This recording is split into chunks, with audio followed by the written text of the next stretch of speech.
El primer mandatario, Daniel Noboa, envía a la vicepresidenta Verónica Abad en misión permanente a Israel. La justicia ordena arresto domiciliario en contra de Danilo Carrera y el exgerente de Senel, Antonio Icaza, y prisión preventiva contra otros 6 procesados en el caso Encuentro. La ministra de Gobierno y del Interior, Mónica Palencia, recibió la nacionalidad ecuatoriana minutos antes de ser posesionada. La nueva ministra de Trabajo frenó los acuerdos firmados a última hora por Patricio Donoso para no alterar las modalidades de contratación. El gobierno busca financiamiento para cubrir $2.000 millones hasta fin de año y para ello se reunió con el presidente de la Caja. Los ecuatorianos madrugaron a hacer compras aprovechando los descuentos que el comercio aplica por el Black Friday. 24 rehenes en Gaza fueron entregados a la Cruz Roja por el grupo Hamas. 13 son israelíes, 10 tailandeses y 1 filipino. Buenas noches, amigos. Bienvenidos a Televistazo Estelar. Comenzamos con la información más destacada del día. El mandatario Daniel Noboa envió a la vicepresidenta Verónica Abad a la embajada en Israel a cumplir funciones. Será una colaboradora para la paz en vista del conflicto entre ese país y el grupo Hamas. Su permanencia fuera de Ecuador será indefinida, como le explica Luisa María Heredia. Un día después de asumir el cargo, Daniel Noboa envió a su vicepresidenta a Israel. Este viernes, en el marco de sus competencias constitucionales, le asignó como única función a Verónica Abad ser colaboradora para la paz y precautelar el escalamiento de la conflictividad entre Israel y Palestina. Y para el cumplimiento de esta labor, la vicepresidenta estará en la oficina de la Embajada de Ecuador en Tel Aviv. ¿Por cuánto tiempo? Lo precisó el secretario de Comunicación Roberto Izurieta desde Carondelet. Indefinida hasta el término de nuestro mandato en todo el caso, o sea, son los términos de ley. Es la primera vez en la historia de Ecuador que un mandatario saca del país a quien está segundo en el mando. Luego de ganar en las urnas, Noboa había dicho que Abad se encargaría de trabajar en favor de los migrantes, pero cambió de opinión. Hasta ahora la vicepresidenta no se ha pronunciado. Su equipo de comunicación dijo a Televistazo que dará entrevistas desde la próxima semana. Las reacciones han venido de parte de otros personajes, como el embajador británico en Ecuador, Chris Campbell, quien le deseó éxitos. Buena suerte a la vicepresidenta con este importante papel, escribió en X. La canciller, Gabriela Sommerfield, se sumó con otra frase. Felicitaciones, vicepresidenta Verónica Abad. Gran responsabilidad sobre temas de gran importancia global. Al equipo conformado por Daniel Noboa y Verónica Abad le falta sincronía, según el mismo gobierno. La distancia que hay entre ambos ha quedado evidenciada en más de una ocasión desde el inicio incluso de la campaña electoral. En el siguiente reportaje les presentamos un análisis. Daniel Noboa y Verónica Abad llegaron juntos al poder, pero en la práctica siempre han estado separados. Desde que inició el proceso electoral hace 6 meses han compartido espacio 4 veces, cuando inscribieron la candidatura porque así lo exige la ley, en un recorrido de campaña por Azuay, tierra natal de Abad, en el acto de entrega de credenciales y en el cambio de mando. Y allí ni siquiera juntaron las manos para alzarlas en señal de victoria como es clásico. Cada quien lo hizo por su lado. De parte de Abad se han visto intentos por cruzar miradas, una frotada de brazo y los besos en la mejilla para saludar. Pero de Noboa solo cordialidad. No hay química. Le faltó conocerse. Fue al formar la alianza entre los movimientos Pueblo, Igualdad y Democracia del primo del expresidente Lenín Moreno, Arturo Moreno, y Mover, antes Alianza País, que respaldó la candidatura del binomio, que a Daniel Noboa le sugirieron el nombre de ella para la vicepresidencia, por la paridad de género. Y como la idea no era ganar estas elecciones, sino las del 2025, aceptó. Previo a eso, solo habían coincidido en espacios de voluntariado, cuando Noboa impulsó la Ley de Economía Violeta en la Asamblea y cuando Abad aspiró a la alcaldía de Cuenca.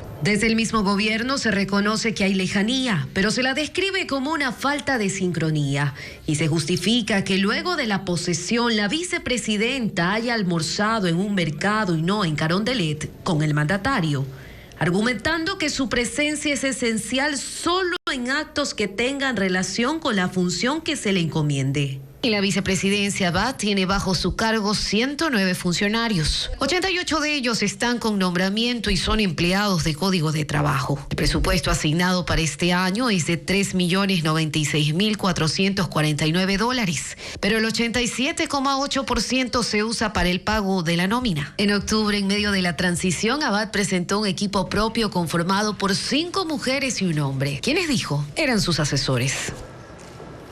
El país requiere $2.000 millones en financiamiento para cerrar el año. Hoy se dio un primer acercamiento entre Daniel Noboa y el presidente del Banco de Desarrollo para tramitar y obtener créditos. Los detalles con Diego Puente. El Palacio de Carondelet fue el epicentro de las actividades políticas y económicas durante el segundo día de gobierno de Daniel Noboa. La urgencia de recursos frescos apremia. Juan Carlos Vega, ministro de Finanzas, que todavía no ha sido posesionado, reconoció que el anterior gobierno dejó problemas de financiamiento. Realmente hay un déficit que hay que solucionar, hay temas estructurales también que hay que hacerlo, hay temas inmediatos. El monto está arriba de los $2.000 millones. En busca de recursos, Noboa y parte de su gabinete se reunió a primera hora con el presidente del Banco de Desarrollo de América Latina y el Caribe, CAF, Sergio Díaz Granados. Noboa expuso ante el organismo internacional posibles proyectos viales de infraestructura y distribución eléctrica. Nosotros vamos a seguir proveyendo financiamiento al país como lo hemos hecho en las capacidades que tiene el banco, pero sobre todo el apalancamiento de obras de infraestructura, que es lo que ayuda al país a crecer de forma sostenida. Díaz Granados indicó que las inversiones del organismo para el país en promedio son de $800 a $1.000 millones cada año. Las reuniones en búsqueda de recursos se extendieron hasta la tarde. El presidente Daniel Noboa le otorgó la nacionalidad ecuatoriana a Mónica Palencia para integrarla a su gabinete como ministra de Gobierno. Lo hizo minutos después, antes de su designación. Ella nació en México y está encargada del Ministerio del Interior. Mientras tanto, el ministro de Defensa, Giancarlo Lofredo, se reunió hoy con la cúpula de las Fuerzas Armadas. Informa Paul Romero. El tercer decreto ejecutivo que firmó el presidente Daniel Noboa fue para otorgar la nacionalidad ecuatoriana a Mónica Palencia Núñez y casi de inmediato en el quinto decreto le designó ministra de Gobierno y le encargó de la cartera del Interior. Palencia es de nacionalidad mexicana y para ser ministra de Estado, la Constitución establece como uno de los requisitos ser ecuatoriano de nacimiento o naturalización. Palencia solicitó el 20 de noviembre al entonces presidente Guillermo Lasso la naturalización por haber prestado servicios relevantes al país, pero fue Noboa quien le otorgó este beneficio por sus aportes significativos con sus conocimientos, virtudes, actuaciones, ocupación, labores y esfuerzos a la República del Ecuador y a la sociedad ecuatoriana en el ámbito social, constituye un ejemplo digno a seguir. Así se convierte en una de las funcionarias más importantes del gobierno que realizará cambios en la cartera del Interior, que controla a la policía con la designación de 2 viceministros. Y sí, voy a tener no uno, sino 2 viceministros en Interior y por lo pronto también tendré uno en el Ministerio de Gobierno. Mientras tanto, el ministro de Defensa, Giancarlo Lofredo, se reunió este viernes con la cúpula de las Fuerzas Armadas en el complejo de La Recoleta, a la que asistió su antecesor Luis Lara. El mando militar le entregó toda la información operativa y financiera del Ejército, Marina y Fuerza Aérea. Anoche Lofredo señaló que después de esta reunión decidirá si mantiene o no a la cúpula de las Fuerzas Armadas. Eso no le puedo contestar todavía. ¿De qué depende? Me toca reunir con ellos primero. ¿Y depende de la información? En gran parte. Desde luego que esta es una decisión que el presidente lo va a tomar. No nos apresuremos todavía. La reunión duró 4 horas y no se conocen sus decisiones.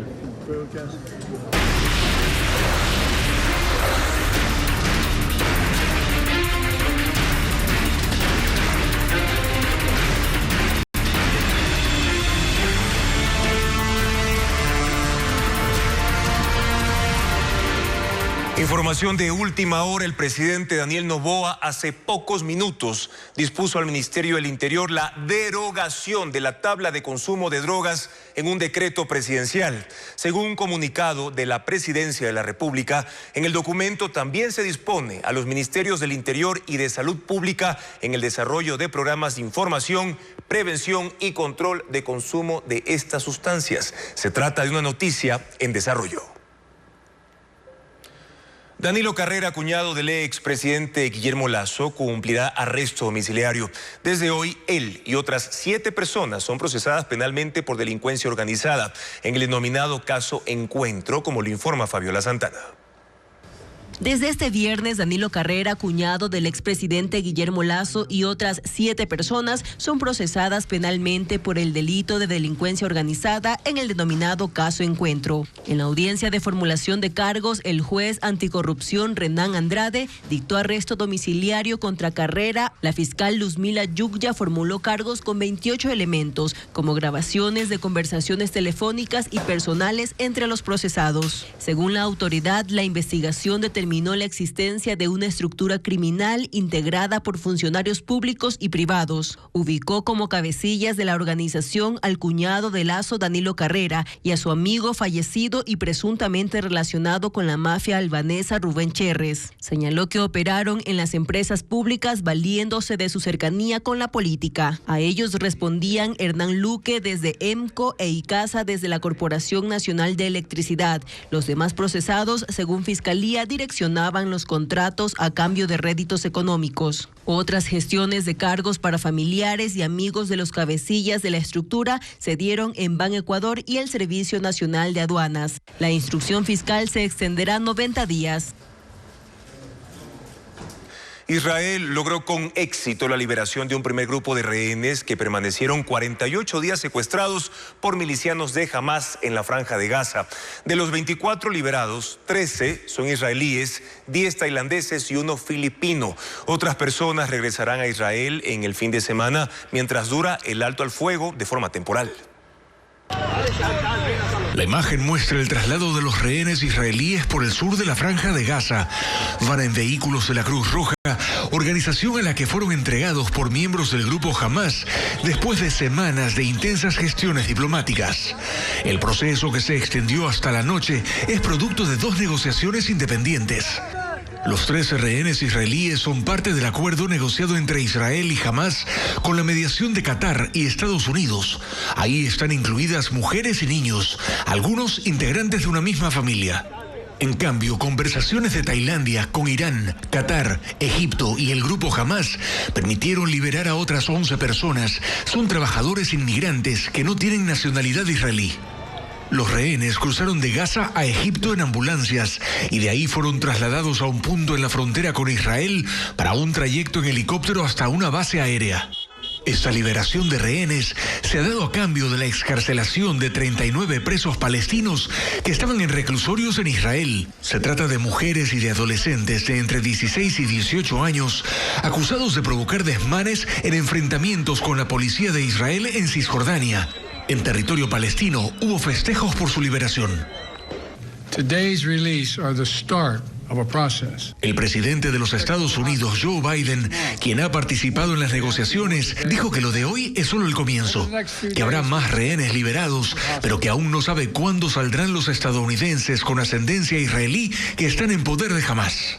La tregua de 4 días opera desde hoy y otros rehenes deberán ser liberados en el fin de semana hasta llegar a un número de 50. Sin embargo, este alto al fuego provisional podría extenderse si Hamás aceptara liberar a más rehenes. Este fin de semana no habrá apagones en el país. El calendario de cortes programados regresa el lunes de la próxima semana. La primera acción de la nueva ministra de Energía fue analizar la situación de la generación eléctrica. Francisco Garcés tiene más información. La primera acción de la nueva ministra de Energía, Andrea Robo, fue analizar la situación de la generación eléctrica del país. En el ministerio instaló una reunión del comité de crisis.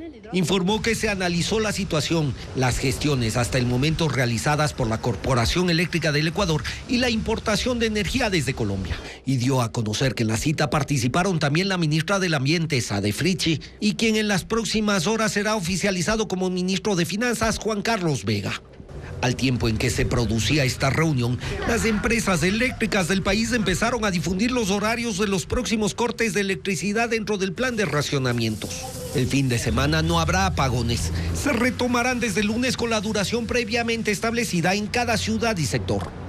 Y mientras el nuevo gobierno analiza la situación, ya no contará con una de las soluciones delineadas por el régimen anterior, que era el alquiler de generadores por 465 megavatios para hacer frente a la emergencia. El proceso fue desechado por la empresa eléctrica Quito, que debía llevarlo adelante.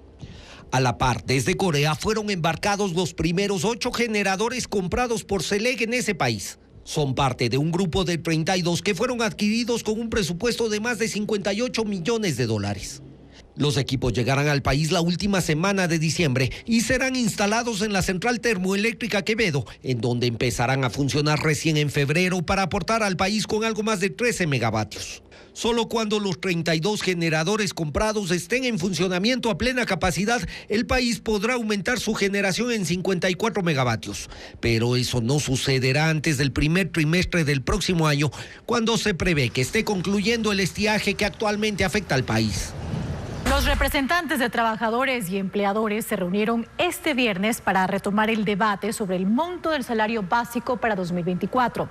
El gremio trabajador mantiene su propuesta de incrementar la remuneración básica a $550 para lograr cubrir el costo de la canasta vital. En este tercer encuentro, los delegados no llegaron a un consenso y prevén reunirse nuevamente la próxima semana. En Ecuador, el 45% de las ofertas de empleo son para el área comercial. Sin embargo, estas también ofrecen menos remuneración. El portal de empleo Multitrabajos mostró los sectores que más postulaciones tienen. Luis Alfredo Zúñiga con los datos. El estudio lo hizo el portal de empleos Multitrabajos. Muestra hacia dónde apuntan las ofertas laborales en el país y qué áreas tienen la mayor cantidad de postulaciones. El informe señala que el sector comercial abarca el 45.01% de avisos, seguido de lejos del área de producción, abastecimiento y logística, con el 16.73%, administración y finanzas, con el 14.84%, marketing y comunicación, con el 7.30%, tecnología y sistemas tiene el 2.09%, mientras de recursos humanos apenas sale el 1.81% de avisos de trabajo. Y otras áreas ocupan el 12.22%. El sector comercial también encabeza la lista de donde más buscan trabajo los ecuatorianos, con un 41.75% de postulaciones. Producción, abastecimiento y logística le sigue con el 23.69%. Administración y finanzas tiene el 17.84%. Marketing y comunicación el 3.70%. Recursos humanos el 2.64%. Tecnología y sistemas el 1.81%. Y otras áreas tienen el 8.57%. En cuanto a la remuneración para puestos semisenior y senior, el sector comercial deja de liderar. Por el contrario, cae al último lugar con el salario pretendido más bajo, de $746, mientras la remuneración más alta es para el área de tecnología y sistemas, con $1.009. En cuanto a género, el requerimiento salarial de los hombres es 10.03% superior al de las mujeres. Miles de personas abarrotaron supermercados y centros comerciales durante esta jornada de Black Friday en Quito y Guayaquil. Otras ciudades como Cuenca y Loja también se sumaron a la fiebre de ventas con importantes descuentos, como detalla a continuación William Young. Ni la lluvia los detuvo. Con paraguas y desde la madrugada, cientos de personas hicieron filas para ser los primeros en esta jornada de compras por el Viernes Negro en Quito. Aunque los descuentos se mantendrán hasta el domingo, los usuarios prefirieron llegar hoy antes de encontrar las perchas vacías. En este centro comercial se estima unos 50,000 clientes que decidieron aprovechar promociones desde el 20%. Los locales más concurridos son los de ropa. En el centro de Guayaquil, los negocios de electrodomésticos abrieron sus puertas desde las 6 de la mañana. El Black Friday ya se mezcla con el ambiente navideño en medio de descuentos. En supermercados del norte de la ciudad, la afluencia fue masiva. Los pasillos se congestionaron y los carritos no alcanzaron. Usaron canastas, tachos, fundas, cargaron en los hombros como podían. Otros, en cambio, acumularon sus compras en el piso hasta ver cómo llevarlas. En las cajas registradoras, confirmaron que durante la mañana y tarde lo que más compraron fueron víveres. Mientras que en las calles se ejecutan operativos con más agentes de tránsito para descongestionar las zonas comerciales. A esta fiebre comercial se sumó Cuenca. En el centro histórico el movimiento fue intenso en este día, el de mayores rebajas del año. Con globos y letreros, los vendedores llamaron la atención de clientes. Esperan duplicar su facturación en comparación con un día normal, en varios casos con un horario extendido hasta las 10 de la noche. En Loja, la lluvia tampoco detuvo el interés, aunque el mayor movimiento se dio durante esta tarde. Los locales de ropa fueron los más visitados por quienes aseguran que aprovechan este fin de semana para adelantar las compras navideñas. En Guayaquil, 8.000 taxistas no pueden abastecer de gas a sus vehículos porque la planta de gasoducto en Santa Elena y Guayas suspendió sus operaciones por una fuga en las tuberías. Diego Cuenca informa que el gremio tiene dificultades para poder laborar. Desde anoche, decenas de taxis hicieron una larga fila que se extendió por más de 1 kilómetro en la Avenida de las Américas en el norte de Guayaquil. Ya durante esa mañana, el panorama era similar. Los conductores desde el miércoles buscan cargar los vehículos con gas, pero las 6 gasolineras que suministran ese combustible están desabastecidas. Y ese viernes, el gremio tenía esperanzas de que en cualquier momento llegara el producto. Claro, afecta bastante porque tú sabes que hay que trabajar ahora en el día, al menos que hoy día es viernes negro, que es bueno. Estamos parados aquí. En la ciudad circulan 13.000 taxis, de los cuales 8.000 usan gas y ahora se han visto obligados a tanquear con gasolina. Pero eso eleva los costos de operación, porque con $8 de gas recorrían 300 kilómetros y ahora tienen que pagar $25 para el mismo recorrido. Según Petroecuador, el desabastecimiento ocurre porque la planta de gasoducto Monteverde Chorrillo, que se ubica en Santa Elena y Guayas, suspendió el bombeo del gas licuado debido a una perforación clandestina en las tuberías. Sin embargo, la mañana de ese viernes se retomaron las operaciones y el despacho a los tanqueros empezará a normalizarse desde el fin de semana. Los hospitales de Beijing y del norte de China están lidiando con una oleada de niños con enfermedades respiratorias atípicas. Los tiempos de espera para ver a los médicos se extienden hasta las 16 horas. Aún así, el gobierno de ese país afirma que todo está bajo control. Ileana Suárez amplía el tema. Medios estatales chinos, citando a funcionarios del Hospital Infantil de Beijing, afirman que reciben a más de 7.000 pacientes diarios, lo que supera la capacidad del centro médico. El sábado pasado recibieron a más de 13.000 niños en sus departamentos ambulatorios y de emergencia. La mayoría llegan con síntomas de dolor de garganta, fatiga y fiebre, y a veces les toma todo un día ser atendidos por un pediatra.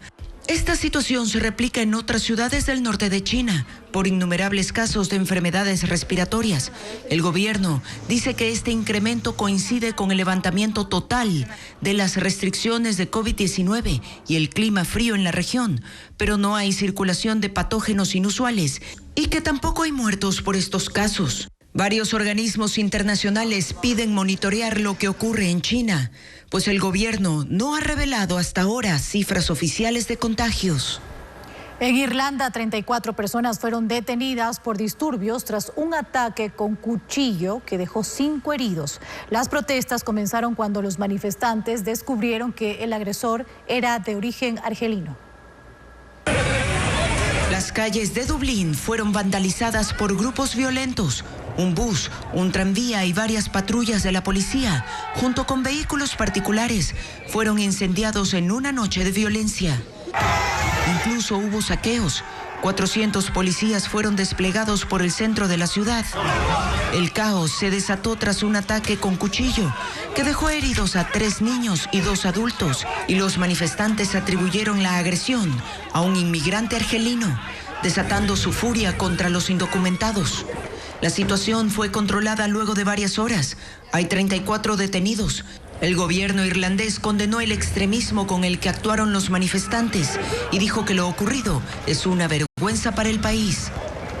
El presidente electo de Argentina, Javier Milei, sumó a su rival política Patricia Bullrich a su futuro gabinete. La ex candidata conservadora será la ministra de Seguridad, a cargo que desempeñó en el mandato de Mauricio Macri entre 2015 y 2019.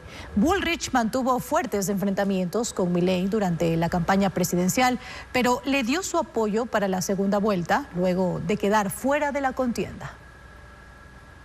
La quiebra de 6 compañías rentadoras de bicicletas en China en tan solo 5 meses ha creado serios problemas en algunas ciudades. Las administraciones municipales contrataron volquetas para recogerlas porque han quedado botadas en las calles. La ley no obliga a los rentadores a dejarlas en algún lugar específico.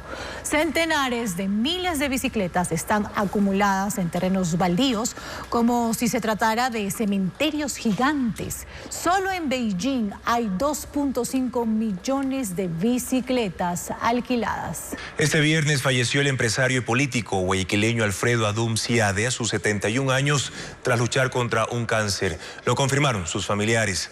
Adum incursionó en la importación de mercadería, el sector camaronero e inmobiliario. En el campo político fue dirigente del Partido Roldosista Ecuatoriano y amigo cercano de Abdalá Bucaram Ortiz. Se convirtió en prefecto del Guayas en 1984. En 1988 fue diputado y en el gobierno de Bucaram encabezó el Ministerio de Energía. No estuvo exento de la polémica. El último caso fue en el año 2020, cuando fue vinculado a las investigaciones contra Daniel Salcedo, ya que la avioneta en la que intentó fugar era propiedad de Adum. Sus restos son velados en Guayaquil.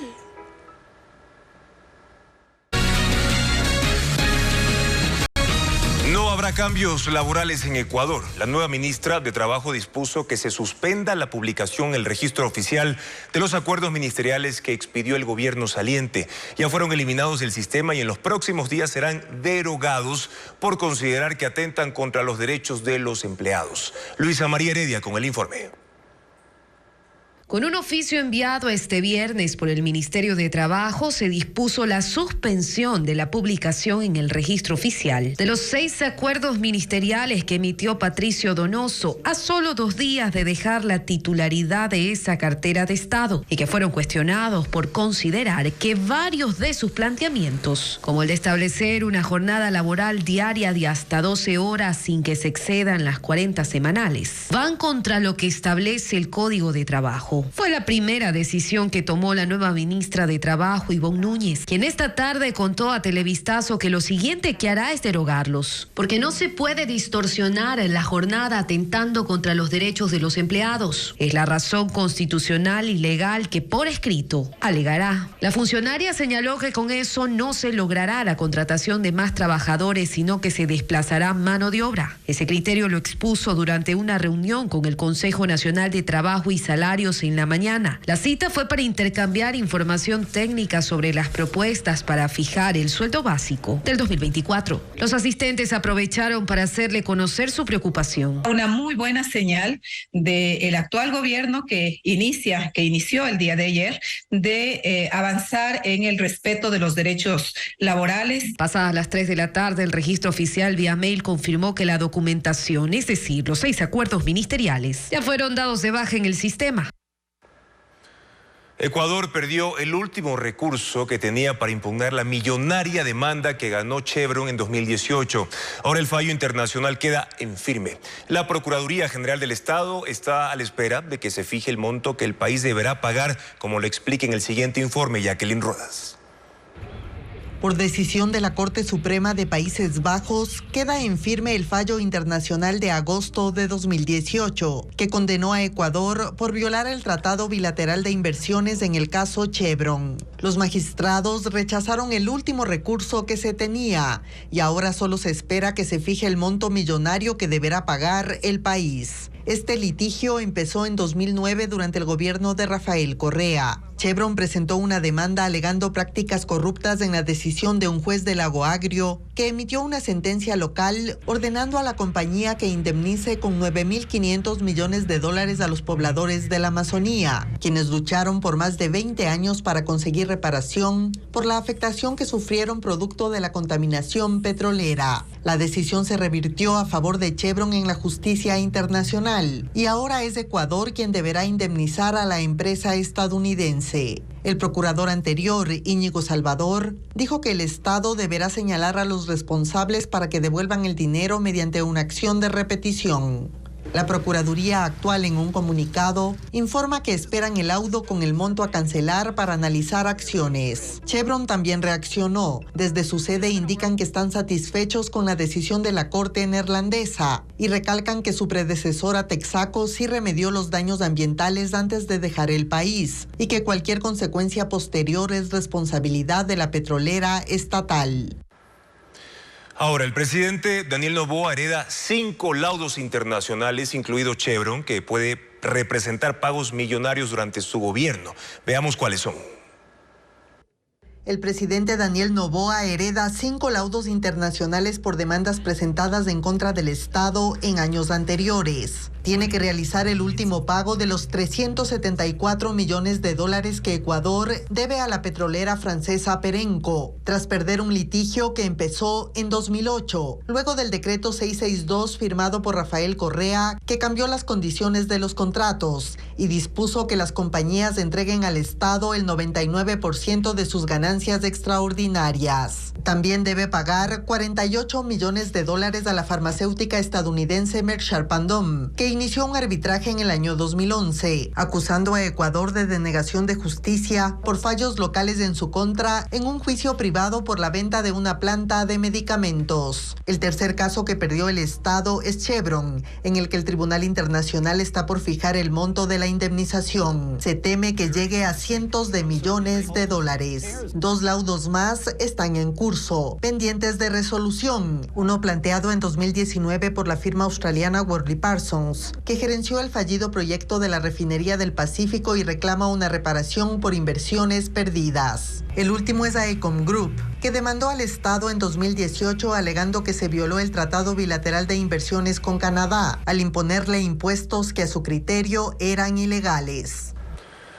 El contralor designado Javier Torres sería posesionado el próximo martes. El presidente de la Asamblea convocará al Pleno para varios temas, entre ellos ese punto. Sin embargo, hoy una de las comisiones legislativas convocó a expostulantes, pero suspendió la sesión a última hora. Patricio Díaz informa.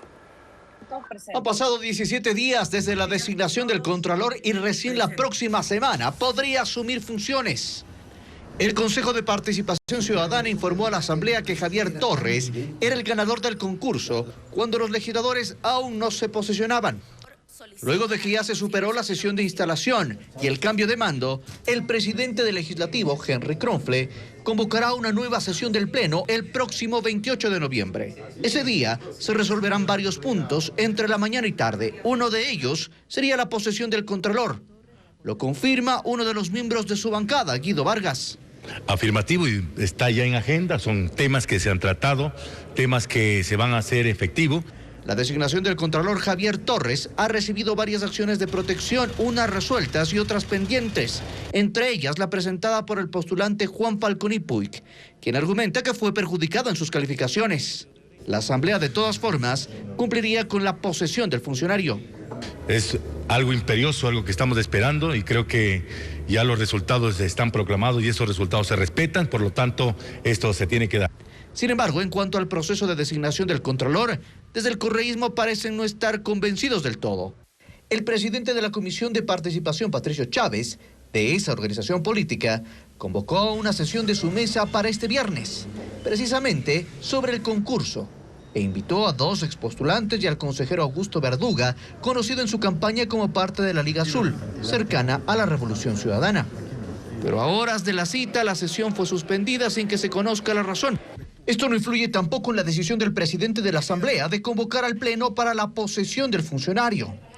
Lo puede hacer 48 horas antes, es decir, si la cita es el martes, puede realizar la convocatoria hasta el domingo.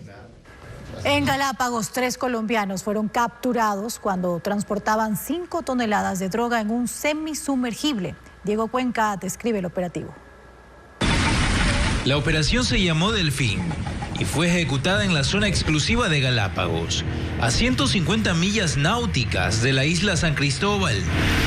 Agentes de la Armada y la policía detectaron que un semisumergible estaba en problemas porque le ingresó agua. Sus ocupantes intentaron salir de esa embarcación y en ese momento fueron interceptados por los uniformados, quienes descubrieron que estaban transportando 178 sacos negros con bloques de droga. Los tripulantes eran 3 colombianos que iban a llevar el cargamento a Centroamérica. En total fueron 5 toneladas de cocaína y 3 motores fuera de borda decomisados. Los agentes informaron que el semisumergible, que medía 12 metros de largo, se hundió por las condiciones del océano y describieron que tenía una pequeña cabina para el conductor.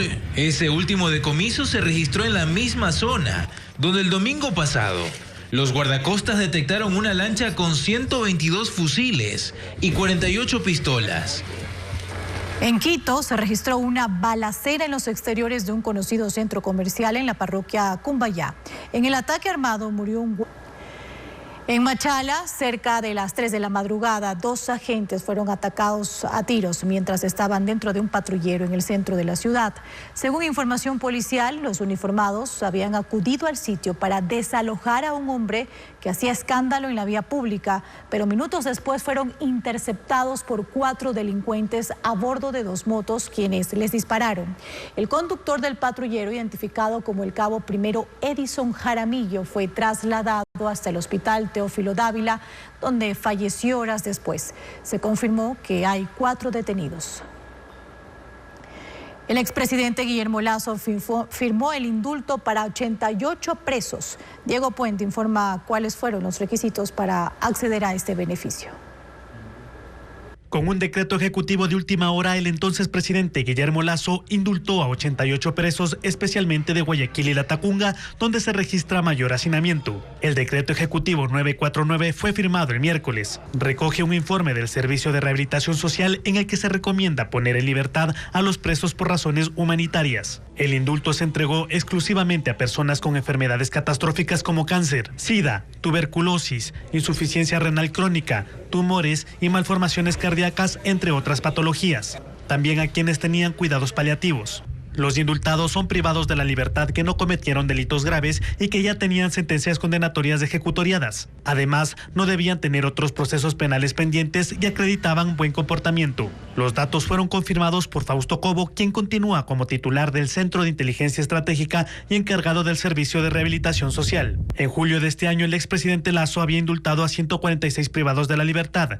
De ese grupo, 130 eran mujeres con enfermedades catastróficas que incluso vivían con sus hijos en las prisiones.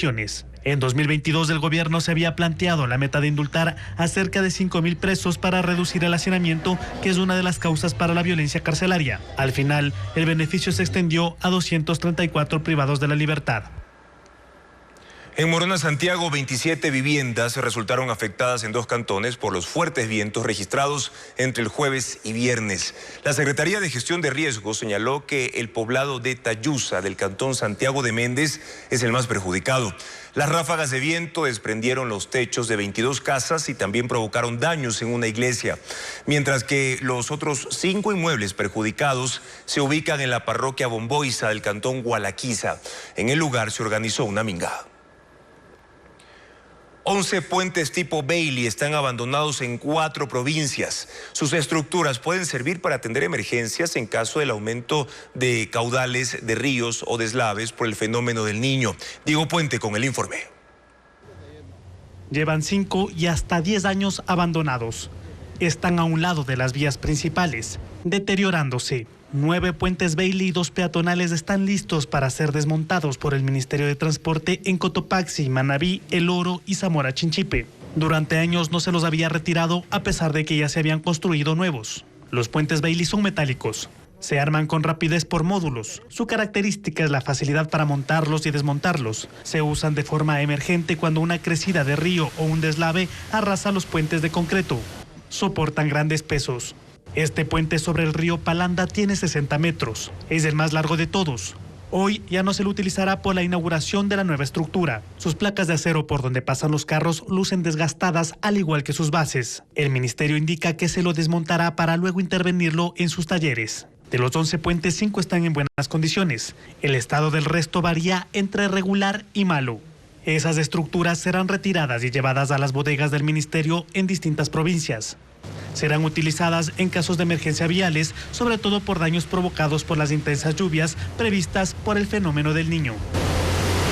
Incluir en la malla curricular contenidos de género en la formación económica para buscar la independencia financiera de la mujer son parte de las propuestas de los colectivos feministas para la erradicación de la violencia.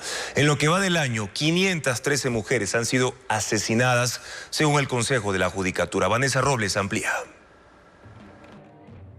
Con la marcha por el Día Internacional de la Erradicación de la Violencia contra la Mujer, programada para este sábado a las 2:30 de la tarde, inician 16 días de activismo en el país por parte de colectivos feministas. Los actos concluirán el 10 de diciembre, en conmemoración del Día Internacional de los Derechos Humanos. El colectivo Mujeres por el Cambio, integrado por 4.000 personas de 17 provincias, tiene una agenda de lucha. Habrá foros, plantones, casas abiertas y exposiciones. La planificación empezó hace 2 meses y los eventos tienen un solo objetivo: resaltar la necesidad de educación para reducir desigualdades entre hombres y mujeres. Dentro del sistema educativo en general se transversaliza el enfoque de género, que se hable sobre derechos sexuales, derechos reproductivos, que se hable sobre los derechos humanos. El ministerio se ponga también las gafas violetas. El colectivo tiene la Escuela de Formación Dolores Cacuango en Quito.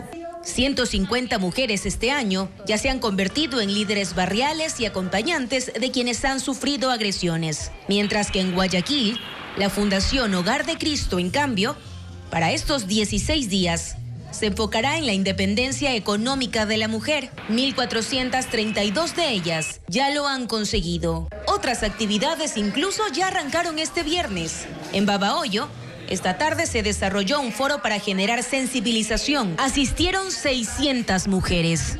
Mientras que en Tulcán hubo demostraciones de defensa personal para 50 asistentes. El tema también es analizado en la cátedra.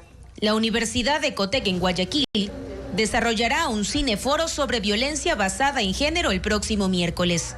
Y la Universidad Católica prevé un encuentro de sociedad civil para el 30 de noviembre. Uno de los mejores jugadores de... Mientras se soluciona la escasez de gas en Guayaquil, los taxistas afectados han modificado la rutina de algunas gasolineras convertidas en improvisados campamentos. María Cecilia Largacha con la crónica. Hoy nada fue rutinario en esta avenida, la de las Américas, o en esta gasolinera, la que generalmente usan los taxistas para abastecerse de gas. Y menos aún para los taxistas, que ayer salieron a trabajar tranquilamente y terminaron congregados aquí, esperando a que llegue el gas. Estoy desde las 5 de la mañana. ¿Que cuántos taxistas había por aquí? Al cálculo, más de 100. 10:30 de la noche. 11 de la noche. Unos, los más amigueros, se fueron presentando entre sí, armaron un grupo y recogieron entre todos para comprar el desayuno, porque después de más de 12 horas de espera, el estómago ya comienza a protestar. Como a la noche pues estamos comiendo cualquier cosita. Entre los nuevos amigos el tema principal era, obviamente, la desesperación porque el gas no llega. Pero después de una noche de espera, las historias de lo que pasa en sus taxis comienzan a surgir. El tipo de pasajeros que recogen o la delincuencia que no los deja en paz. Cuando afuera la bala encima. Los más callados prefirieron esperar solos, improvisando una botella de agua como ducha, porque justo hoy en Guayaquil hubo un sol que lo quemaba todo. Quisiera irme a pegar un baño y descansar un ratito. De ahí salir a laborar. Pero la incomodidad no es lo que más les preocupaba. Eso de tener la misma ropa desde ayer se arregla cuando puedan ir a casa. El dueño. ¿Aló?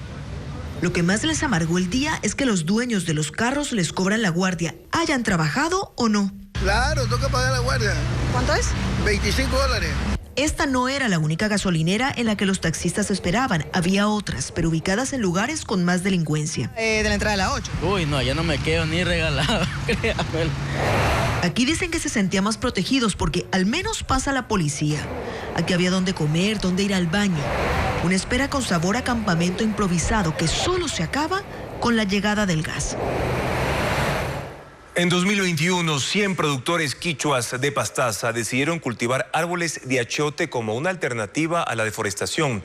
Ellos generan ingresos por la venta de más de 120 toneladas de ese fruto, como nos muestra yo. Van con su familia a los cultivos. Está en la educación de los hijos y para la comida y a veces para los pasajes, los que viven lejos, y para eso les sirve la... 16.000 orquídeas y plantas tropicales de 400 especies estarán expuestas en el Garden Fest en Guayaquil. El equipo de investigación de Ecuagenera ha descubierto más de 1.000 nuevas especies. Vanessa Robles reporta. Esta planta nepenthes es una orquídea aérea insectívora de 30 centímetros aproximadamente. Con una especie de savia líquida, atrae a moscas, mosquitos y abejas. Una vez que estos se posan, quedan atrapados en su funda natural. Vive hasta 15 años y es una de las 16.000 plantas expuestas en este orquidiario en el kilómetro 24,5 vía la costa. Es una experiencia en la cual no solo podemos adquirir las orquídeas, sino aprender sobre ellas. No son como otro tipo de plantas que se riegan 2, 3 veces a la semana. Estas son de poco riego, muchas veces una vez a la semana o incluso cada 15 días. Ellas se encargan de transformar el aire. En este proceso también ayudan a enfriarlo, a purificarlo y son muy buenas para el interior del hogar. Los ejemplares de Cattleya maxima son las más buscadas por los coleccionistas por ser difíciles de conseguir. Es una orquídea silvestre que crece en troncos y rocas del bosque húmedo tropical del Ecuador y está en peligro de extinción. También está la Aracia monstera. Tiene huecos en las hojas para el paso de la luz y la humedad. Hay quienes llegan de otras provincias como Cecilia, que vino de Portoviejo, Manabí, para verlas más de cerca. He venido 4 veces o 5 veces, las orquídeas en mi vida entera. Yo tendré unas 300 orquídeas, pues ya tengo lechuguines. La Encyclia y Oncidium son una de las pocas orquídeas que tienen aroma dulce y cautivan a los asistentes del Garden Fest, que estará abierto hasta este domingo. Según el Ministerio de Ambiente, en Ecuador hay más de 4.500 especies de orquídeas, de las cuales 1.700 son únicas en el mundo. El punto más extremo de la costa continental ecuatoriana está en la Reserva de Producción de Fauna Marino-Costera Puntilla de Santa Elena, en el cantón Salinas. Fue creada en el año 2008 y es una de las 19 áreas marino-costeras protegidas del país. Ecuaterra evidenció los esfuerzos por proteger especies emblemáticas y vigilar la pesca ilegal.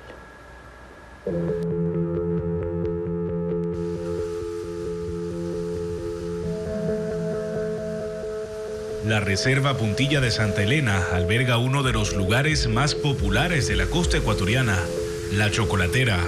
Se llama así por el color que toman sus aguas cuando las olas rompen contra los acantilados.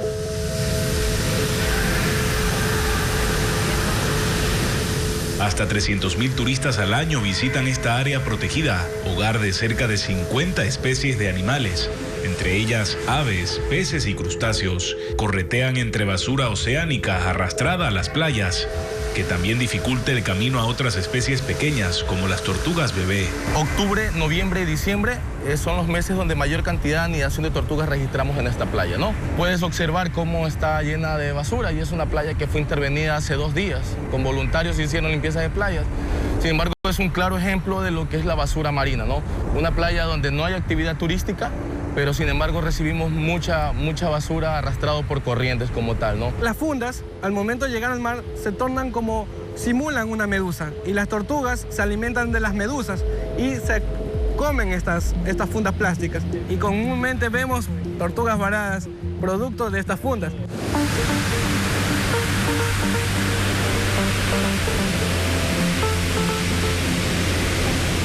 Pero los animales más grandes también enfrentan amenazas. 16 especies de mamíferos marinos habitan en esta reserva. Los más emblemáticos son los lobos marinos. Se han contabilizado hasta 250 individuos que descansan en la llamada lobería. Ejemplares que suelen atascarse en redes de pesca mientras buscan alimento. Estos animales son muy oportunistas. El pescador deja sus redes y al momento que va levantando de las profundidades, estos lobos buscan la presa más grande, el pescado más grande, y la acecha. Las campañas de educación a pescadores artesanales son fundamentales, porque aunque en las 52.000 hectáreas marinas de la reserva no está permitida la pesca, suelen detectarse actividades al margen de la ley. Trabajamos mucho de la mano con pescadores, con artesanos, con surfistas, con militares, con la comunidad en general. Lo que buscamos acá, por medio de campañas educativas, por medio de sensibilización, de que el turista llegue con un chip y salga con el chip de responsabilidad. Un turismo responsable es lo que buscamos aquí. El monitoreo se potencia con el apoyo de organizaciones como Wild Aid, que gestionó la donación de un sistema de vigilancia a 3 niveles, satelital, con radar y con cámaras. Estos se integran para controlar, para ayudar a al gobierno, al sistema de los guardaparques. O sea, estamos tratando de combatir la pesca ilegal en un área que es patrimonio del Ecuador, que es patrimonio del Estado y que por ley debe estar protegida. El control se extiende al fondo marino. Buzos del Ministerio del Ambiente peinan los 14 arrecifes de la reserva, levantando información.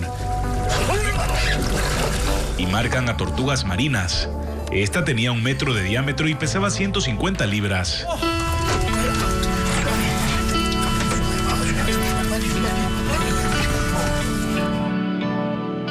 Los técnicos del Ministerio de Ambiente nos cuentan que este es uno de los individuos más grandes que han capturado. Lo que hacen es identificarla con tags o piercings en las aletas con una numeración única que identifica que salieron de aquí, de Ecuador, estos individuos. Ahora, también encontraron en su recorrido esta red de pesca que termina afectando los ecosistemas marinos. No solamente hacemos tortugas, sino que estamos elevando un levantamiento de información sobre la ictiofauna, o sea, todos los peces que podemos encontrar en estos ecosistemas y las alteraciones que ocasionan la basura marina o los desechos que ingresan a estos bajos rocosos. Con la información que se recoge, los guardaparques miden la efectividad de los esfuerzos de conservación y establecen las normativas para regular y proteger esta, una de las 19 áreas marinas y costeras protegidas del país.